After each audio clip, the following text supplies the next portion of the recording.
All right, welcome back to the Rub Some Dirt On It podcast. I'm Coach Brian, and I'm here to welcome Coach Justin Helfer. Thanks for joining me today. Thanks for having me. Excited to be talking to you in a different way. I mean, we're coaches, we're parents, and to be able to just kind of get some more insight onto your journey through sports and coaching specifically.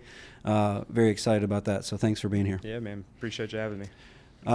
So I wanted you to kick it off with just a little bit of your sports background, the things that you coach, and like how many kids you have. How do you make all that work? All right. So first off, I have 3 kids. Currently, a 15-year-old freshman in high school at AC4, and then I got twin boy and girl, Luke and Lila, that are about to be 9 in about 2 weeks. And so been coaching my oldest one all the way up until about 2 years ago when I released him to the wild. And now he's been playing travel ball with AC4 and now playing on the JV team over there. So in a great program. But prior to that, coached basically everything that they did. I mean, I love baseball. Baseball's my background. I grew up, started playing baseball when I was 4. I picked up football when I was in 9th grade, kind of at the urging of my dad. Plus, I was like, kind of got in a little trouble. My dad's like, "You're going to play football. We got to keep you out of trouble." So, well, you got the size for it. So, at the time, I was about this size, but I was like about 3 inches shorter, and like definitely not. I hadn't started lifting at that point, so I was kind of like, kind of guy, and so. Started playing football and fell in love with it. Loved football, loved the physicality of it. Mm-hmm. And then going into high school baseball after playing high school football, realized that football made me a better baseball player. Yeah. Like it just made me tougher. Like what I used to think was like a hard baseball practice, I was like I was ready for it, So my background was football and baseball. I dabbled in playing some basketball here and there with my buddies, but never really anything too organized. I ended up being at Richland Northeast High School in the late 90s, early 2000s, where my sophomore year when I played varsity, we went to the lower state championship and lost to James Island. Then my junior year, we went to the state championship and played Malden and lost. David Marchbanks was who played professional baseball and played at Carolina. Beat us twice, 2 out of 3 games he pitched. He beat us. And then my senior year, we went to the state championship and won. So nice. It was great experience, great coach, Coach Barry Mizell, who was over at Richland Northeast for years. And then when they built Blythewood High School, went out there and coached out there, won a couple state championships with them. And I think he's the AD out there now. So I had the opportunity to walk on and play baseball and football at the Citadel. So I didn't realize you played football too. Yeah. So I played for a year, and then Okay. I was like, I'm in over my head here. Like these guys are good. And so, I was a scout team warrior for the 1 year and made a lot of great friends. And it was a great experience. I wouldn't change it for the world. But those, when people ask me, I'm like, the Citadel guys, they're as good as about anybody out there. They're just smaller. Talent-wise, most of those guys have the same skill set as an SEC player. They're just 5 inches too short and 90 pounds too light, Mm-hmm. But, they can still play ball. And when we first started hitting, I was like, man, this little guy's about to put me on my butt. Yeah. So played ball up until my sophomore year at Citadel, and I jacked up my elbow. I was, fighting for a depth chart spot on the baseball team and, kind of hid some elbow injury and it never got better. And I kept just falling farther down the depth chart and realized that, I probably should focus on my studies. And then at the time, it was when Iraq War was starting to kick off. I was at the Citadel at the time, and so I kind of felt the calling to join the Army. And I was in the Army after getting out of the Citadel for 7 years. So it's kind of like my athletic background. So did you play all 4 years of baseball or football, or you ended your elbow injury? It kind of ended that whole thing. Yeah, so I played through my sophomore year. After you know, I did pretty well my freshman year after coming off of football and walking on for baseball, and I got to travel a little bit. And then my sophomore year, like I wasn't even traveling anymore, and I kept just kind of falling lower and lower. And so, writing was on the wall. My elbow was killing me. My knees were killing me. And, I was just like, I think it's time to hang up my cleats, which was probably one of like the hardest decisions of my life. Yeah. Talk a little bit more about that decision to say, I'm done. So, baseball is a funny game. I mean, very mental, right? Mm-hmm. And I grew up playing baseball, loved baseball. I could hit very well. Like I was a great hitter coming up. I was an okay catcher. Happened to play catcher through my sophomore year at Richland Northeast when I was in high school. And then there was a kid that was a year younger than me. And when I was going into my junior year, my coach Mizell was like, hey, this kid, he's good. And he's like, we want him to be our catcher. He's like, but I will find a spot for you to play on this field because we need your bat in the lineup. And so at the beginning of the season, I started playing a little third base, and then our first baseman broke his ankle playing church basketball. Geez. And so I kind of grew up playing first base a little bit too, and so they moved me to first base, and I didn't look back. I played 90% of my junior year at first base, played all my senior year at first base. I ended up being ranked, like, per the sports report at the time, I was the number 3 first baseman in the state. Really? At 5'0", right? Funny enough, the guy that was the number 1 first baseman in the state at the time was Chris Altman, who was my roommate at the Citadel. 6'4", 270 pounds coming out of high school. He was a big old dude, big old goofy guy. I love him to death. And so, talking with the head coach before going down to the Citadel, he's like, "Yeah, you're not going to play first base down here." He's like, I just graduated Phil Hardig, who got drafted. He's like, the next guy I got is Chip Cannon, who was a year older than me at the Citadel, got drafted. He's like, we got some tall guys, we got some big guys coming to play. So I was like, he's like, what else can you play? I was like, I can catch, coach. He's like, perfect. We always need catchers. So I got put in the bullpen for a couple of years, and I think a couple things happened to me when I moved down to the Citadel playing ball. Like, one, the Citadel is a mind game in itself. Yeah.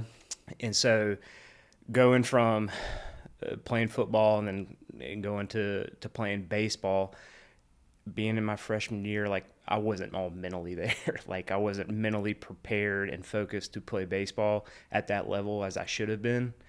Going into my sophomore year through the summer, I lifted weights, practiced all summer long. I didn't get placed on at the time, like a lot of our players would play in the Coastal Plains League.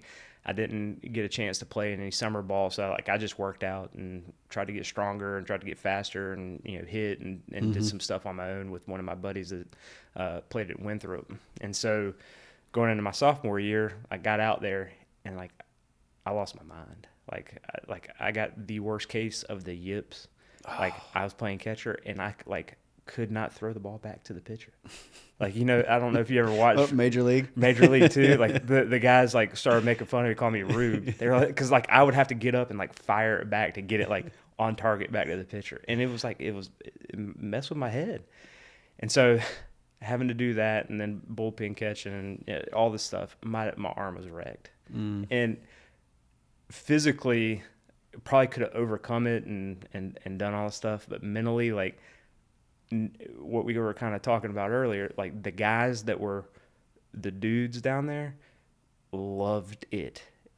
4 hours of baseball practice was not enough for those guys. And I loved baseball and I loved practicing for 4 hours, but the guys that were starters and moved on, played a little minor league ball, they were hitting in the cages, 2-3 hours a night. I was back studying and trying to do good in school and stuff. So I was like, these guys are good, and I respect all those dudes for what they do and put into it. And I tell my oldest son to this day, he's like, oh, I want to play Division I baseball. I'm like, dude, you don't understand what it takes. It takes so much love and desire and intensity, and baseball is a sport where you got to do it every day. And so back to your point of hanging up my cleats, like I just knew that mentally, like I wasn't there. My body physically wasn't there anymore. And I didn't have the desire to rehab through what I needed to get back to like just being where I was like a bullpen catcher, you know? Yeah. So did you have any, like,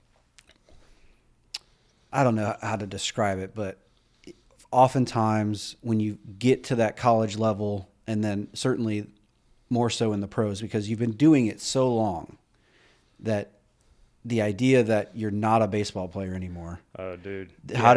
Was that hard for you? Oh man, so hard. And that kind of recurred a couple times in my life, and it's funny that you make mention of that, because going from being an athlete your entire life is like, it becomes your identity, right? Mm-hmm.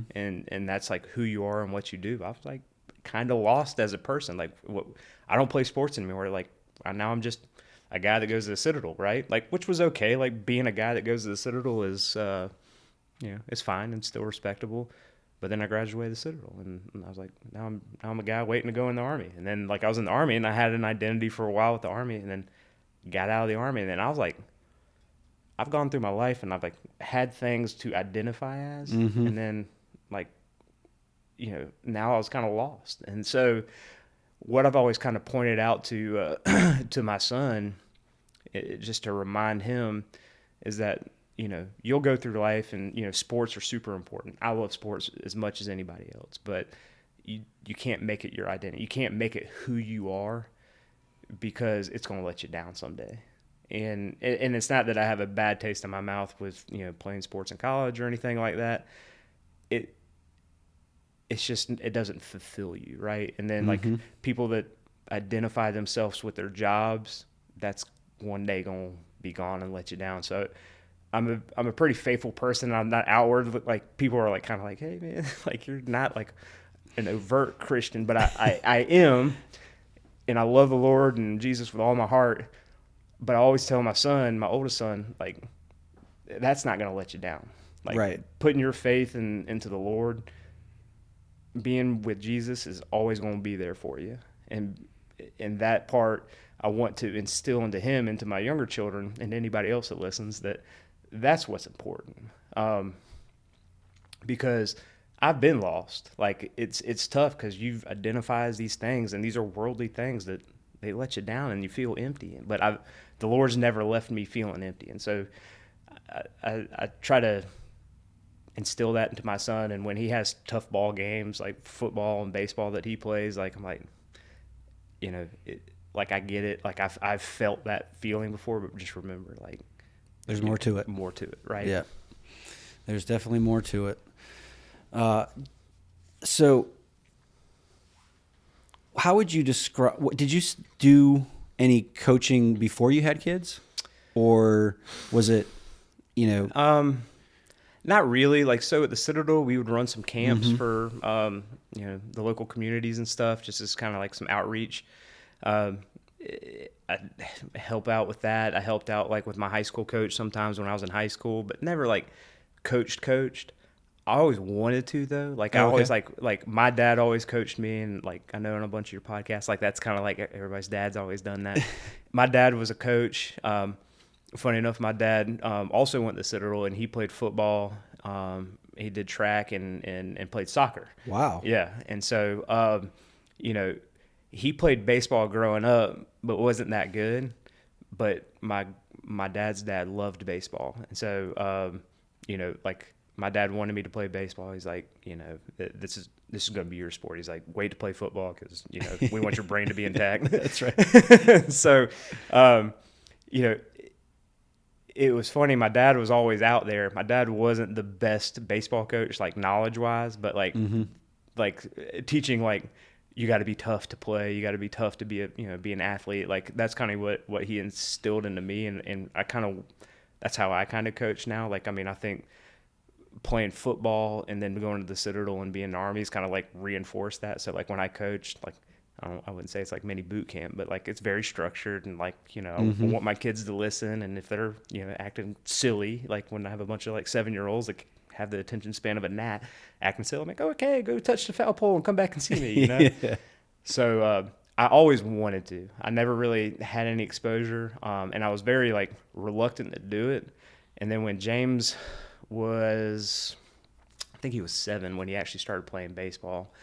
I volunteered to assistant coach at Turnham Little League, and he got on a team, and I was like, hey, I'm happy to help out. Like, I played ball coming up, and so I went out there and just kind of like looking at what they did and how they practiced. I was like, I could do this, like and you pick up things that other guys are doing, and you're like, okay, like I can do this, and so it gave me confidence, and I appreciate all the guys that I assisted coached for a while, like to kind of like bring me along and be like, hey man, you could probably coach, especially when like the league is growing and stuff like that. Yeah. Like, hey, we need some help.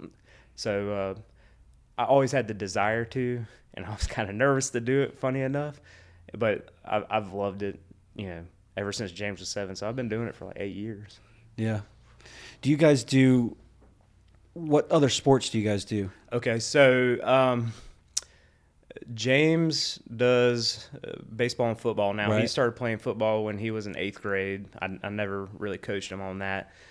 I have coached some soccer. I stopped playing soccer when I was about in 5th grade, and that's like a thing that I regret. I loved soccer, but then I got into the group of friends like soccer is like I was like, yeah, I don't need to play soccer. Probably would have been a good goalie. I was a great goalie. Like even when I was a little kid, like I was like I love playing. Like I played goalie. I was the goalie too. Yeah, I was a pretty good goalie. I was pretty decent in the field too. But we had a little classic team. I guess it was like a travel team back in the day. And I played, goalie for them for a couple of years, and we only played like in local parks growing up or whatever. But it was fun. I love soccer. I don't know that much about soccer. I have some friends that are really into it, so they kind of like coach me up and help me. I've helped coach basketball a little bit, but like baseball is kind of like the thing that I know, right? Right. What? Now you mentioned you had a boy and a girl twin, which I know because they're on my team. Yeah, man. But and they're awesome. What have you noticed in bringing up twins? Yep. Opposite gender twins, playing similar sports, same sports. How has that dynamic worked out? Well, good for us because Lila's a dog. Like she's tough as nails. She's probably my toughest kid that I got. Because of her mentality and like her toughness, like she's been able to compete at the level with those boys. We didn't start seeing like, hey, maybe we should like put her into softball, into girls soccer until like maybe a year ago when kind of there's some physical differences. Boys are starting to get bigger and stronger and rougher and stuff. Right. And so for the first time, Lila has tried softball this spring. Is she liking it? Loving it. And she's doing fantastic, which I think is... She was an all-star baseball player. Yeah. And so Lila could always hit pretty well. She was kind of always a suspect fielder. But now they got her playing like pitcher. She's doing coach's pitch, softball at Turnham Little League, and she's on the Vipers travel ball team. And so they got her playing pitcher, so she's like the dude, like out there, like making all the plays, and she's doing great, and her confidence is sky high, which is kind of what me and my wife were hoping for, because one, she's been with the boys for so many years, like she doesn't have that many girlfriends, and so like I'm like, well, she's a good little athlete, like she could go out there and people would be like, whoa, Lila, you're really good at this, and that's happened, and like it's been great, and I'm happy for Lila because like she's making a bunch of new little friends, and Is she a tomboy off the field? She is the perfect mix of being a tomboy athlete, but then she's like got some princess in her, right? Okay, like great. She loves art, and she loves to paint, she loves to draw, and she like loves Disney movies and watches like all that stuff. So she's got a great balance, of both sides. And then Luke, so funny enough, Luke is got a lot of my wife's side of the family where he's like real thin. Like my oldest and Lila are thick and, thick like me and my side of the family. But Luke he's a little tiny guy, and I can't get the kid to eat for nothing. But he has the mentality. Like, I mean, he is ultra competitive, and you've seen him cry like a lot out on the field. Like, and that my oldest son used to do that coming up, and it used to drive me insane. Like, quit crying. But like, people, as you go through it, they're like, I wish my kid cared enough to cry, as opposed to kind of like being, hey, whatever, it doesn't really matter. And so I've kind of picked up on that through the years. While like I don't appreciate Luke crying and being a bad sport sometimes, I'm kind of like, I got to take the good with the bad. Like, he'll grow out of it. I do still talk to him like on the way back, like, from games and practice, where I'm like, hey man, like, one of the big things that we got to work on, it's not like you hitting the ball, catching the ball, throwing the ball. It's your sportsmanship. And like, that's a big part of what I push for my teams, is like your attitude, your effort, and being a good sport. Like, I want you to be a good teammate. And so it kind of drives me crazy when my kids is like not doing that. I'm like, yeah, we got to lead by example. That is one of the challenges of being a coach, is when you're preaching all this stuff and wanting the team to adhere to your philosophies and the effort and all that stuff, and then your kid is the one that is not doing it, and you're, in the back of your mind, you're just thinking, oh my God, but it, as coming up through the years and being around it and seeing where my oldest son is on the other side of it, like having that competitive drive, like, is innate to a lot of kids. Some kids pick up on it over time, but like, I would rather have my kids kind of be, a little overboard as they're young and have to like learn the hard way on, like, I'd rather deal with it. It's probably easier to learn how to not express yourself than it is to learn how to be more competitive. Yeah. No, absolutely. And care more. Right. Because all it really is he's passionate. Yep. And he's competitive. Yep. Now, he has to learn how to harness that, right? And I deal with that a little bit with Everett. Yeah. Where he's very passionate. He has a thing where he knows he's good at everything. Yeah. And when he doesn't do it perfectly or it doesn't go his way, then he gets upset at himself, and it's just like, it's okay. Yeah. You'll do it next time. Yeah. You get another at bat. You get another minute on the field. It's not the end of the world here. Let's just and body language is so important to make sure they're setting a good example for the rest of the team. Yep. Because if your players, typically your top players have their head down or pouting about something, then all the other players are looking at it going, oh, dude, if he can do it, then I can do it. Yeah, dude, and that's nail on the head right there. It's but I was interested in how you manage that with Luke, because I have to manage it with all of my kids, really. So we're still working on it. I mean, he has his challenges. Obviously, like, he wasn't thrilled that we lost last Saturday. Like, it's funny because when I coached last fall, our team didn't win a single game. And, I mean, it impacted Luke and Lila, like, because they hate losing. Lila, she gets over it fairly quick. Like, I mean, she's very competitive, but she, like, is not as passionate about it as, like, James and Luke are. Those kids, like, feel it in their soul, And I was the same way coming up to, like, a loss. Like, it didn't matter if it was, like, a rec league game or, playing basketball in the yard. Like, losing, like, hurt. And so for James, it's kind of like I've had to be harder on him, which is tough as a coach and a dad. Like, were times when, like, James was pitching in, like, minors or majors at Trenton, and, like, I go out there because he just hit 3 batters and walked, like, 12 in a row, and I'm like, all right, buddy, you've had your turn. And, like, I go out there and, like, he, like, throws the ball at me because he's, like, mad at himself. He's mad that he didn't do good, and I'm like, He's mad that you're taking him out. Mad that I'm taking him out. And I'm like, well, you can go sit on the bench. He's like, we only got 9 players. I was like, I will play with a man down. I was like, because I'm not doing that. And so having consequences, I can take all the stuff away from James when he acts like a knucklehead, like his phone and video games and friends and all the stuff. But when I take sports away from him, that's when he's like, whoa. Oh, he's serious now. Yeah, now it's real. And so we've had to do that a few times. Like, he played basketball at Timmerman when he went to Timmerman for a couple of years, and he got a technical foul for, like, slamming the ball after a call. And I didn't really care, but my wife was like, that is unacceptable. I was like, yes, unacceptable. Yeah. So we will handle this. And so I basically told him, I was like, you're not playing the next game, because we don't act like that. Like, Helfers don't do that. Like, you can love the game and you can cry and do your thing, but, like, we're not playing like that. We're not going to be bad sports. And so going through those consequences has taught him. And boys are boys. The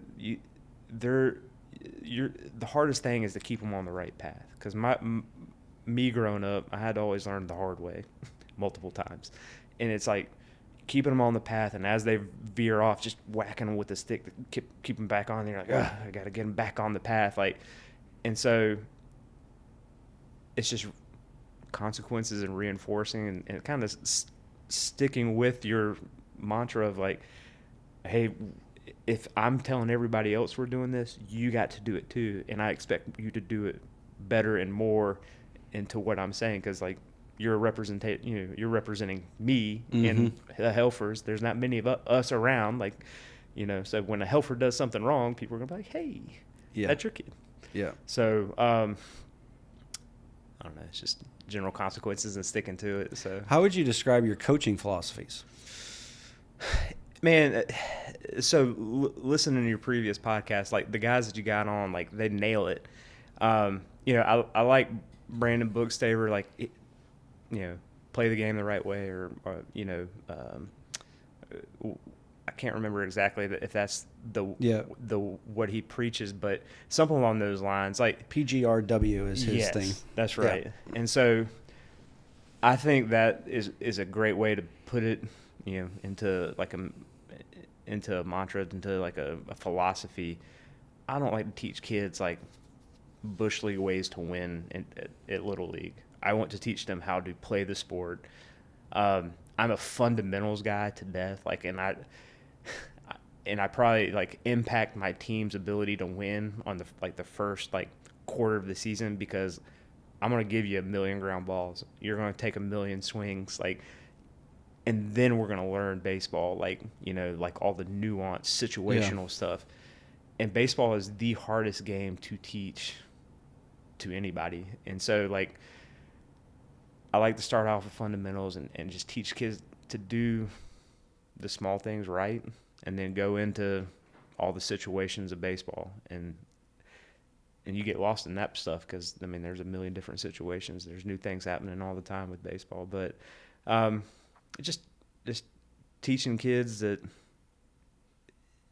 like, the same love that I have for baseball, like, I try to make them have that same love. And I want kids to kind of, like, know that sports are hard, and it's fun because it's hard. Like, and there's a satisfaction and a reward when it goes well. Exactly. Exactly. So, like,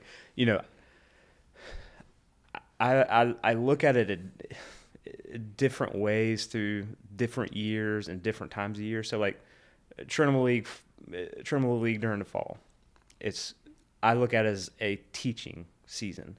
I don't look to win a single game. I don't care about wins or losses. Like, the fall is to get kids that, didn't get a chance to pitch in the spring and they want to pitch. This is your opportunity. I'm going to teach you how to do it. You're going to go out there and do it.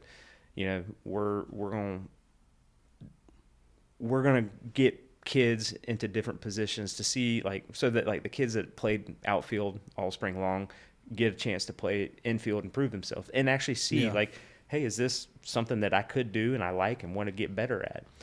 And then in the spring, like, I have a little bit of that, and I will give kids the opportunity to learn to pitch and stuff like that in practice. But if they're not there yet, like, I don't want those kids to go out there and get hurt or not be successful, and then then you deal with like second, third order effects of like them not wanting to play anymore and things like that. So I take the spring a little bit more seriously. The goal is to win a couple more games, but I still want to be out there having fun. Winning's fun too, though, so it helps. So we lost our first game 14-2 or something like that, and like after the game, the kids are just like, having a good time while I'm trying to talk to them, and like I'm just like trying to be like, hey, we got some things to learn. Like, that team is really good. They bunt a lot. We haven't really gone over that. Like, they do this and we haven't done. And they're just like kind of chatting, not listening. I'm like, all right, hey guys, just give me 2 minutes of your attention. I was like, Coach Helfer does not like to lose, and I especially don't like to lose 14-2. So if you can pay attention just for a couple minutes while we go through this, I would be, it'd be a pretty, and they kind of got it. They were like, yeah, we did just get beat pretty bad. That was not awesome. I was like, so, and we've won a couple games since then. And so they're like, oh, hey, winning's fun. Yeah. But it's a fun balance at this age. Cause like, while we're probably uber competitive and we want to win every game, like you do have to take into account that they're 7, 8, 9 years old. And like, this is, they're learning and it's fun. And so like you kind of have to ratchet that competitive nature that's innate to you down a little bit and kind of meet them where they are, but at the same time be like, hey, you also got to meet me where I am a little bit. So I don't know. I've coached 14U travel teams when my son was playing, and so that's a fun age because they're physically a little bit better. Like they have they have more attention span. They have like a skill set that's kind of like already developed. You're not having to spend as much time being like, hey, this is how you hold a baseball bat kind of thing. And so that was the most fun that I'd had coaching. What is your philosophy on travel ball? Oh man, it's a necessary evil right now. I'm not a huge fan of it because I don't like kids playing 4 games in a weekend. That's a lot of baseball. I think, when you have a team that has a lot of kids on there and you can rotate them in and out, like perfectly fine.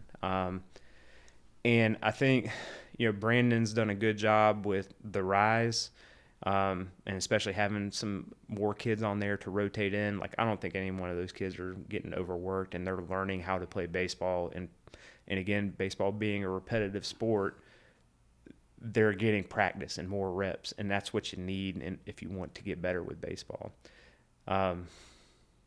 Yeah, we actually have a tournament this weekend. Yeah. Now, by the time this comes out, the tournament is going to be far over. Yeah. But I'm just kind of contemplating how it's going to all go down, right? Because Everett played last night. Hollis plays tonight. Yep. Jacob and Hollis play at the same time. So I got to coach Jacob's team, then run over and catch the second half of Hollis's team. Yeah. But Hollis plays tonight. They'll have at minimum 3 games, possibly 4 this weekend, and then Hollis plays Monday. So on his Little League team, he's the catcher. Yep. So he catches all 6 innings or however many innings they play. He's the catcher. Yep.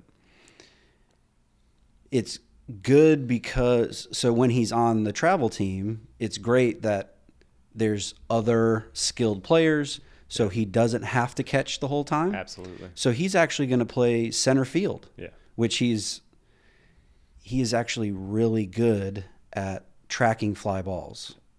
Like just a natural ability to go track fly balls, and he's a really good center fielder. Yeah. I mean, fortunate enough, he's got great hand-eye coordination and desire, so he can play all the positions. But he gets to develop that. He gets to develop inevitably, that. like when you're playing minors, like if you're one of the better kids, you're pitching, playing first base, and catching. That's right.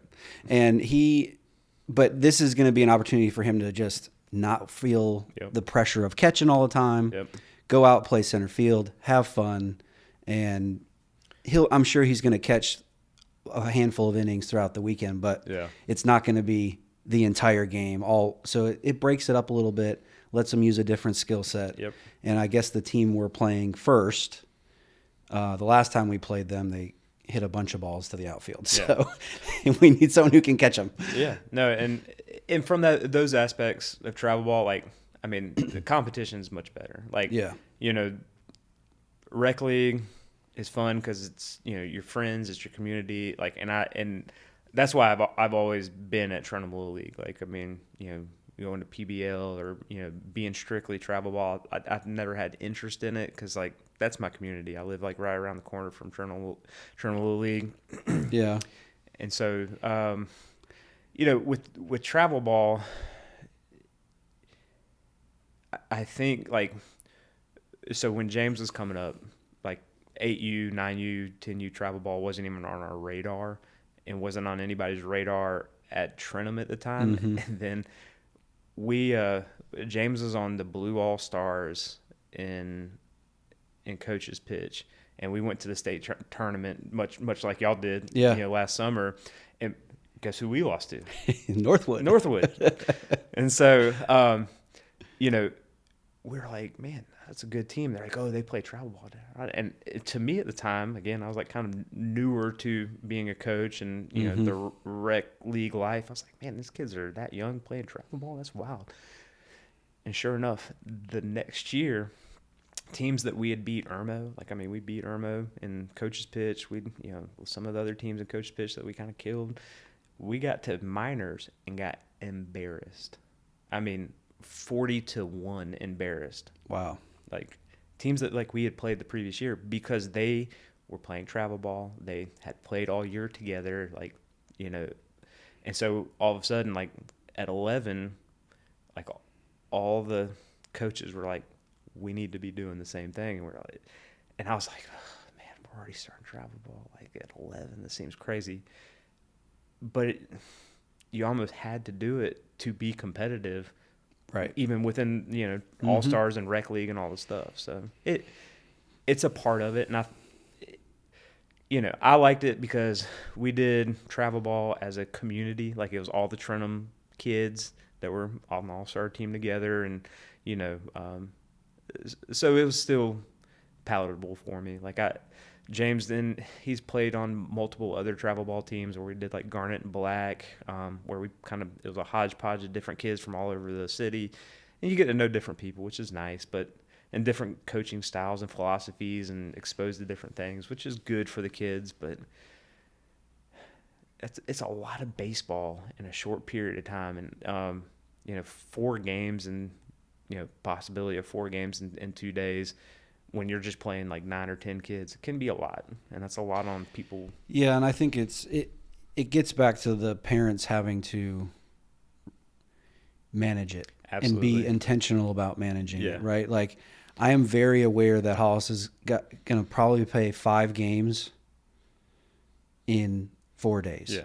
And how is that going to be managed? Are we going to keep him healthy and not overworked and and I think if you're thinking about that ahead of time, rather than just whatever, we're just going to do it. Yeah, I'm hoping that it's going to be a better option. That's a great mindset to be in too, because I mean, those little kids that got to recover. You know, like, I mean, they're little athletes, and just like grown athletes, like, they need sleep and they need proper food, nutrition, hydration, all this stuff, and, like, kind of laugh about it, and you're like, man, this seems like overly serious. But, like, when you're playing 5 ball games over the course of a weekend, like, well, and so he is in the mindset of, I love baseball, this is all I want to do. Yeah.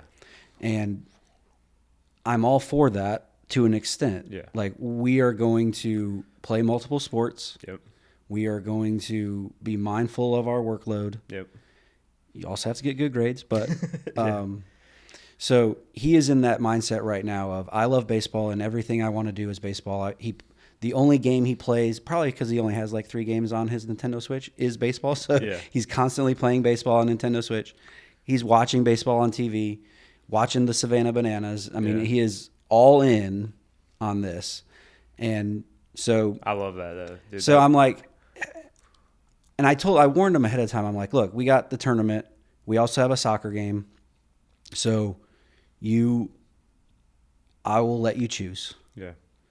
We're only playing 2 tournaments during the spring, so this is one of the 2. If you want to skip the soccer game and go to the baseball game, because we're going to get the second game because it's later in the afternoon. I was hoping for like a 9 a.m. game and a 3 p.m. game, and we would have been perfect, but didn't work out that way.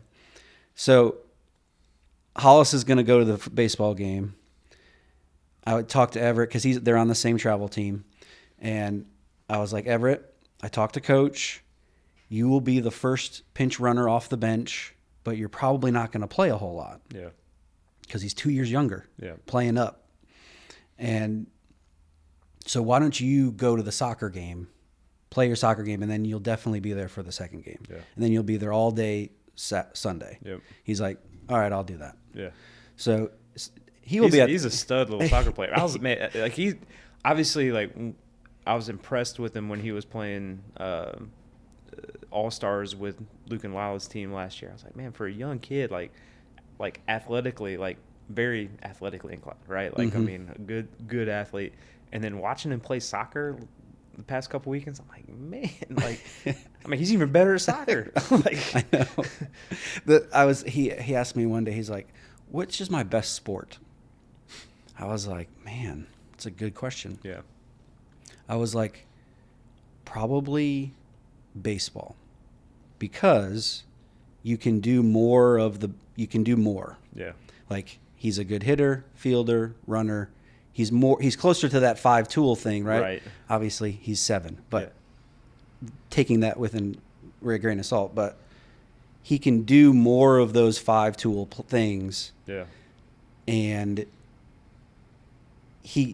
with his athletic ability, he can do that with soccer and football. Yep.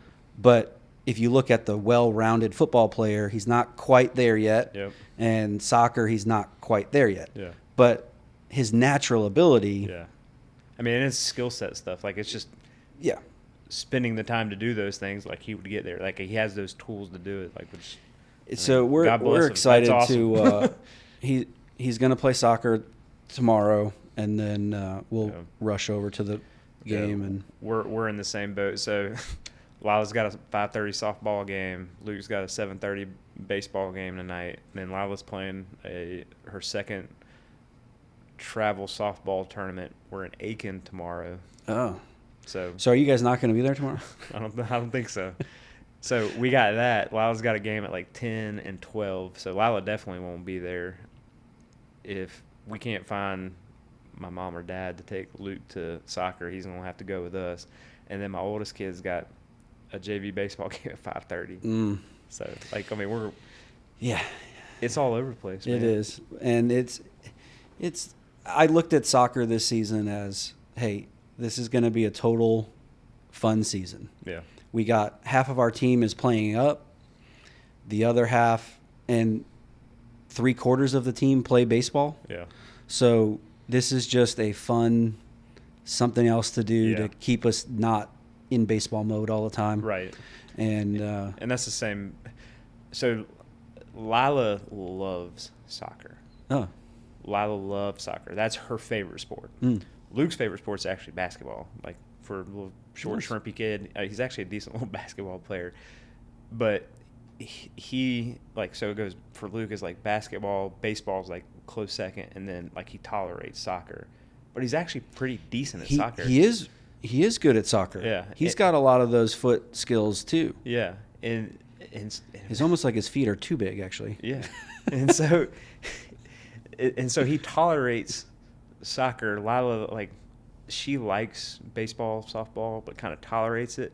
So, we're always at this impasse of, always doing too much, you know, too much baseball, too much softball or soccer, too many sports all at once. But, the kids love what they love, and, we have to do it all because that there's the trade-off of what they love, you know? And so, Lila loves soccer. And so we want her to play soccer, and if she, keeps playing softball, awesome, great. But we want her to play what she loves. And then, Luke was almost about not to play soccer. He's like, I don't want to play soccer. And then we were like, well, just know you're still going to have to go because we're all going, right? Yeah. And then he was like, well, if I got to be there, I'm going to play. I was like, okay. And then I'm like, dude, you're actually pretty decent at it. Like, why don't you just play? But, I mean, he's a funny kid. Yeah. They I'm interested to know how this season's going to go. I mean, obviously, I think outside of that team we played last week, we're going to roll through. I think so. I hope so. I don't know. We destroyed the first team, and that team we knew was not going to be good. I knew the team we lost to was going to be really good. I was hoping we'd have a little better showing, but at the same time. So, like, that coach, he always has good teams, right? Like, yep. But Chesley, your spot's waiting for you. Yeah, man. So Chesley's always got a good team, and we've played against him for a few years. My buddy Trevor Hall, his son Owen plays, and he's a pretty good little soccer player. And Trevor loves soccer; he's a soccer guy, right? I talked to him after the game because he's got twins in the 4-5s. Yeah. So I saw him before the game actually, because Jacob's in the 4-5. So. Yeah.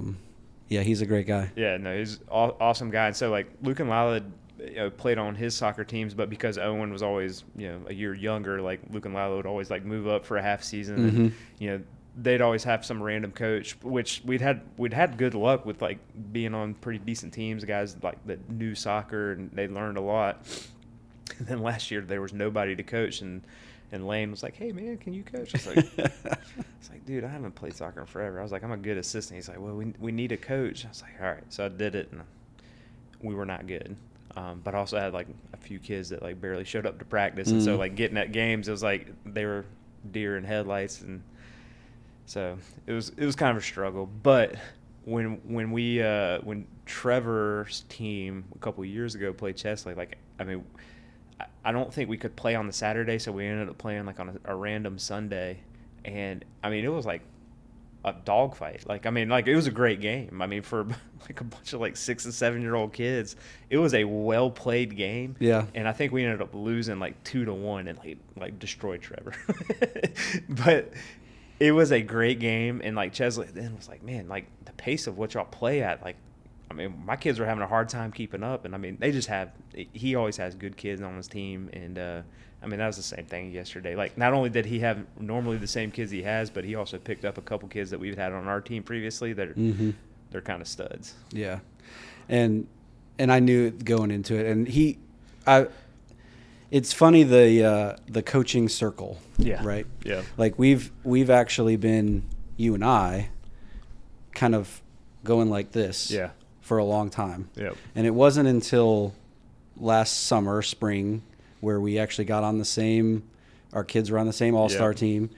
And before I was just like, dude, let's just consolidate some of this. No, so absolutely. I was very excited that Luke and Lila were going to be on the soccer team this fall or spring, whatever season we're in. Wherever we are right now. But yeah, it's just like, and you see the same people, you see the same guys, and I've had my moments where I've had success against Chesley and not, and on football and soccer, and Trevor, last fall there was 3 teams. It was us, him, and then another guy. We all had teams that were just destroying each other. So we found a way to all play to make sure we all got to play together, and we ended up being 2-1. He was 0-2, or I beat him, and then I lost to the other guy, and then the other guy beat us both. So it was just like, but that's the fun part. Like, when, like, you kind of get to know the other coaches and other parents and other kids, like, and like, hey, going into this, like, this is gonna be a good game. That's what's fun. And it's fun for the kids to act like, as much as people harp on clubs teams and travel ball teams and all that stuff, the competition level needs to be even. Yeah. And if you're able to put it, and it's great that the YMCA allows you to keep your friends together and request a coach and that camaraderie. Like, I've had half of our kids on our soccer team, almost actually all but 2 I've coached in some capacity somewhere along the line, Yeah. right? Yeah. So it's great to know the families and know everybody, but you're then creating these super teams Yeah. where, yeah, it's fun for the kids because they're dominating, but at the same time, it's not fun to just 15-0 every Yeah. game. Yep. They're not even having fun.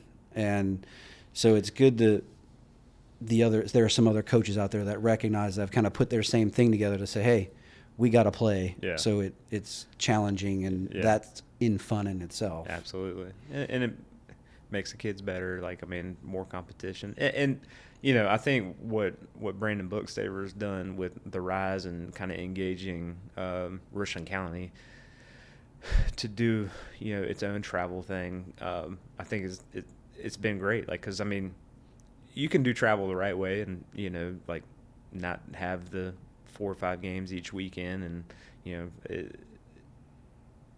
and still get the correct competition level, right? Like, I've always like hoped for the day that like PBL like disbands and like everybody has to come back and play at Trinity Woodley, because that would be awesome. Like, I mean, it'd be fun. Like, that's kind of how it was when I was growing up. Like, I played at Polo Road at Dixie Youth, and like everybody played there, and like all the teams, like all the kids from Northeast Columbia played there, and it was competitive and it was fun and it was good. Like, I mean, Well, I had Matt Vady on a few episodes ago, and he is very entrenched in the Irmo Little League. yeah, And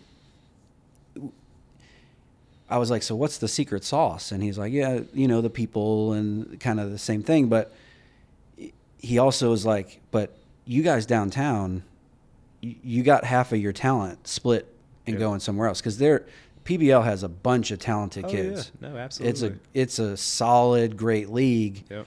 And just imagine if we took the best of what Trentham has and the best of what PBL has and put it together. Absolutely. It would be a force to be reckoned with. It'd be Sure. awesome. And when my oldest, when we were doing Coaches Pitch All-Stars a couple of years ago, we had some, like, PBL doesn't do All-Stars like Little League does All-Stars, but they had like an All-Star team that they kind of put together, that I think they do kind of internally.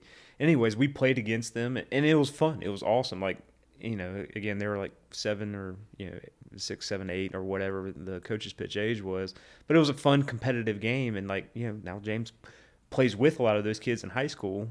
We used to kind of play against them when we played travel. They were the Canes and James was on the Thunder, and so it was always kind of like us against them. But again, I kind of like long for the day that like it could be joined together and like there'd just be a lot of talent playing against one another at one part. Well, and that's, I think, the ultimate vision of what Brandon's trying to do with Rise is there are so many travel ball teams in the Columbia, Lexington, Northeast Columbia area. Yeah. It's ridiculous. Yeah. That if you just said, okay, Richland, Lexington County, you guys are going to create a new baseball league with all the travel teams, you wouldn't have to go to Charlotte and Charleston and Greenville to play against really good competition. Right. You can do it here. Right. And that the first season of Rise was tough because we wanted to do a Wednesday night game with other travel ball teams and then a few tournaments throughout the fall. Yeah. But it was hard to get the team from Blythewood to travel over to West Columbia and West Columbia to go to Blythewood. And it was just like, well, it's defeating the purpose, but you guys do this all the time. And why is it now all of a sudden a big deal to go from one side of town to the other? Yeah. But eventually, I think the more people push for it, the more it'll work out. And I'd like to see Richland County do more with it. I mean, Lexington County's all in, right? Like, I mean, when you do like doing the USSSA travel stuff coming up, I mean, 90% of the tournaments we played were, they're all in Lexington. Yeah, they're all in Lexington, and their recreation department like gives those fields away every weekend to support that. Like, I don't know, Richland County's kind of missing out, and I think it could help with encouraging more kids to be involved in the sport. Like, I don't know. Richland County used to be like, I mean, Lexington's always had good baseball teams growing up, but like Richland County, like, I mean, we were good. We had great baseball teams coming up, and now it's different now. What would you like to see in the youth sports coaching world? If you could say, like, if there's one thing I'd want to see differently, kind of like, where can the future go? I don't know. I mean, I'm not like an old timer by any long shot, but like, you know, seeing how Trenton Little League has transitioned through the years, like there was a lot of like ultra competitiveness and things like that early on. Like, you know, coach's pitch is hilarious because it's like parents' first taste at like, you know, their kids like playing a competitive sport, like they're actually keeping score and all this stuff, and parents get like uber into it. Well, I think like there wasn't, you know, a good handle on reining that in, and it kind of got, you know, it gets sideways a little bit. And I think over the past 2 or 3 years with, you know, Brandon and some of the other, you know, Trenton Little League leaders, like, have created a different culture and kind of different environment in Trenton Little League where, like, people are staying. People, you know, aren't going to PBL as much. People, you know, aren't, you know, quick to go to travel ball. Like, we're providing, you know, those outlets. Right. Kind of via Trenton Little League, and it's, you know, and I hate to say like inclusive, like it's a bad term, but like it's inclusive. Like, I mean, you know, if your kid has the desire to want to play and to be good, like there's good enough coaches out there that, you know, your kid's going to develop. And I think we got good coaches that hang around our parks that know what they're doing and know what they're talking about, that the kids get better. And back in the day, that wasn't as present, and so we lost a lot of kids. Like, so like I think, you know, you and Brandon were talking about, like, I mean, we got 9 teams in minors. That's fantastic. Like when James was coming up, I think we had like 6, and then we got the majors and there was 4, and then when he was, you know, 12 or 13 and doing intermediates, there was 2 teams, and we played each other like 1,000 times. We went to Irmo and played, you know, had to go and play them. But Irmo, like, it's just robust, you know.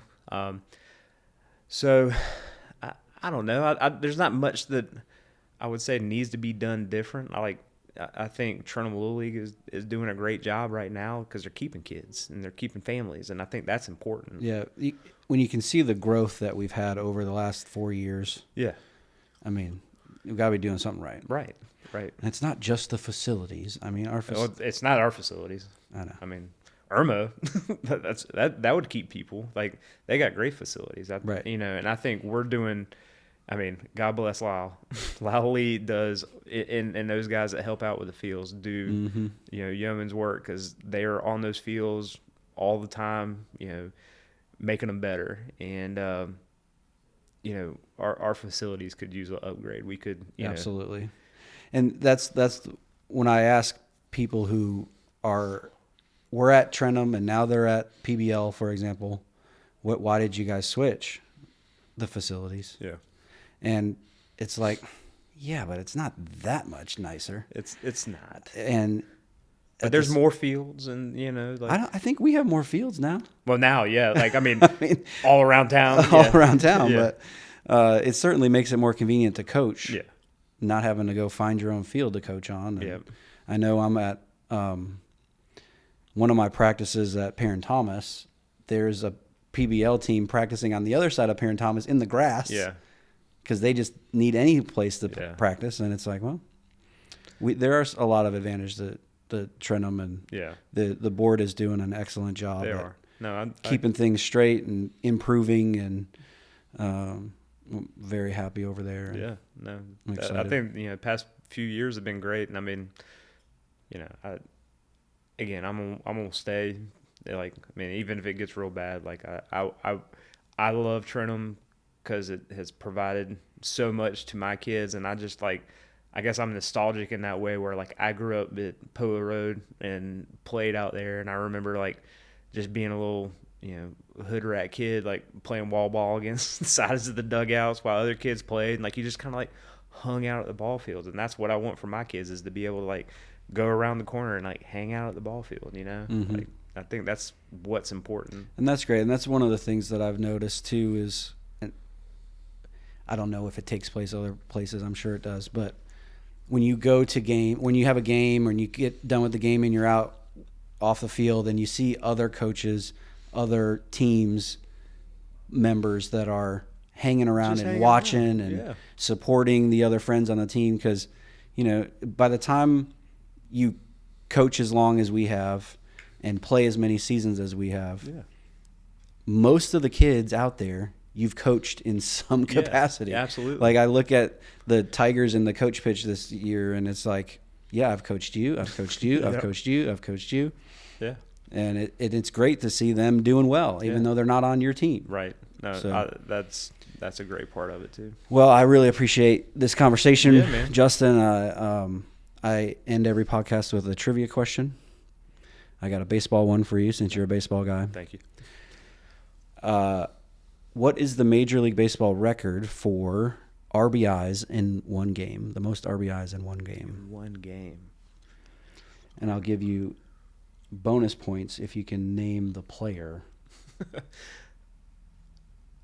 One game. There's two guys who have done it. And they were both on the St. Louis Cardinals. Oh wow. Just gonna throw it out there. 10 RBIs, and maybe it was like Stan Musial. Didn't he play for Cardinals? So the record is 12 by Jim Bottomley from 1924. From 1924, and Mark Whitten from 1993. But there was 2 at 11, and then a handful at 10. But nice. That was Jim Bottomley. Awesome. All right. Thanks, everyone, for tuning in to the Rub Some Dirt On It podcast. Thanks to Justin Helfer for joining me today, and we'll see you next time. Be sure to like and subscribe for more Rub Some Dirt On It. Thanks.